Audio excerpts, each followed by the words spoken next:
इमाम अली अलैहिस्सलाम से पूछा गया कि या अली, रमजान के 30 रोजे इंसानों पर क्यों फर्ज हैं? बस जैसे ही ये पूछा गया तो इमाम अली अलैहिस्सलाम फरमाने लगे, ए शख्स, जब आदम ने अल्लाह की नाफरमानी करके उस सजर का फल खाया जिससे उसको रोका गया था, तो उस फल का असर आदम अलैहिस्सलाम के पेट में 30 दिन तक रहा।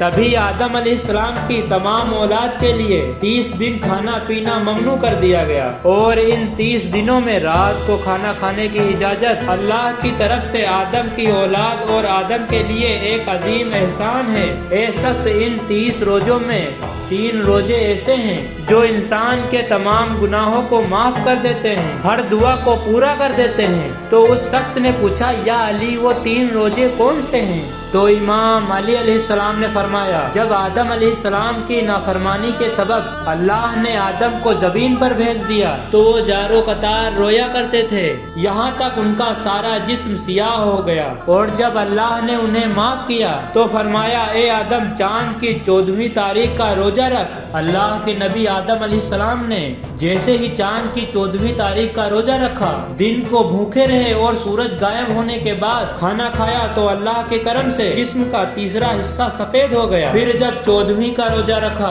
तो आपके जिस्म मुबारक का दूसरा हिस्सा सफेद हो गया, और जब 15वीं का रोजा रखा तो आपका पूरा जिस्म अल्लाह के फजलो करम से नूर की मानिंद चमकने लगा। याद रखना, जो इंसान अल्लाह के करीब होना चाहता है वो रमजान के 30 रोजा रखे, और जो इंसान अपने गुनाहों की मुआफी चाहता है और अपनी हर दुआ अल्लाह के दरबार में पहुंचाना चाहता है वो 13वीं, 14वीं और 15वीं का रोजा रखकर अल्लाह की बारगाह में अपने हाथों को उठाकर दुआ मांगे। और जो इंसान ये 3 रोजे मुसलसल रखकर अल्लाह के दरबार में दुआ मांगता है तो अल्लाह बिना किसी रुकावट के उस इंसान की दुआ को फौरन कबूल करता है।